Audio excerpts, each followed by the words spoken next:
अंजनी कुमार तेलंगाना के डीजीपी बरकरार रहेंगे या नहीं? कल जुमे को हाई कोर्ट ने किया बड़ा फैसला। क्या अंजनी कुमार तेलंगाना डीजीपी के तौर पर बरकरार रहेंगे या उन्हें आंध्र प्रदेश जाना पड़ेगा? कल 20 जनवरी को वाजे होना था। 2014 में आंध्र प्रदेश की तकसीम के तनासुर में मरकज की तरफ से मुकर्रर करदा परतेश्वर सिन्हा कमेटी की रिपोर्ट के मुताबिक अंजनी कुमार को ऑल इंडिया सर्विस के मुलाजिमीन की तकसीम के हिस्से के तौर पर एपी को तफवीज किया गया था। ताहम अंजनी कुमार, जिन्होंने इन मख्तसात के खिलाफ सेंट्रल एडमिनिस्ट्रेटिव ट्रिब्यूनल CAT से रुजू किया तो उन्हें तेलंगाना में फराइज अंजाम देने का हुक्म दिया गया था। तकसीम के बाद भी वो तेलंगाना में अपने फराइज अंजाम दे रहे हैं। उन्होंने हैदराबाद कमिश्नर पुलिस से लेकर डीजीपी का चार्ज संभाला। गुज़िश्ता माह डीजीपी महेंद्र रेड्डी की सबकदोशी के बाद हुकूमत ने अंजनी कुमार को जिम्मेदारियां सौंप दी थी। टीडर अलॉटमेंट से मुतालिक तेलंगाना हाई कोर्ट का फैसला चार्ज संभालने के 1 माह मुकम्मल होने से पहले ही आ जाएगा। इस महीने की 10 तारीख को हाई कोर्ट ने सोमेश कुमार को झटका दिया, जो तेलंगाना हुकूमत के चीफ सेक्रेटरी के तौर पर काम कर रहे थे। जैसा कि रियासत की तकसीम के दौरान उन्हें आंध्र प्रदेश कीडर में तफवीज किया गया था। ये फैसला किया गया था कि वो वहां जाकर अपने फराइज अंजाम दे। चुनांचे उन्होंने CS से इस्तीफा दे दिया और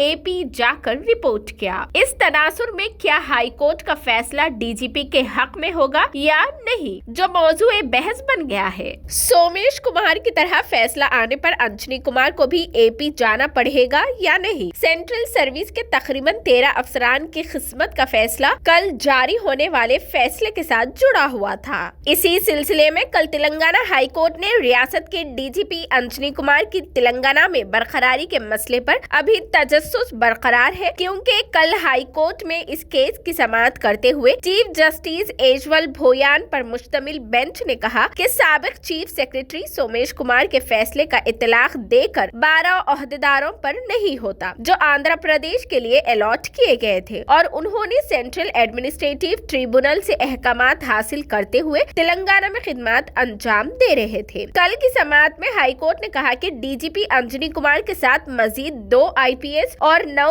IAS ओहदेदारों की तेलंगाना में बरकरारी के खिलाफ मरकजी हुकूमत ने हाई कोर्ट में दरख्वास्त भी दायर की है। इन तमाम दरखास्तों पर अलहदा समाअत की जाएगी। हाई कोर्ट ने अंजनी कुमार की केस की समाअत 27 जनवरी को मुलतवी कर दी है। अब 27 जनवरी को हाई कोर्ट का फैसला ये देखना होगा कि वो तेलंगाना में बरकरार रहेंगे या उन्हें भी AP रवाना होना पड़ेगा।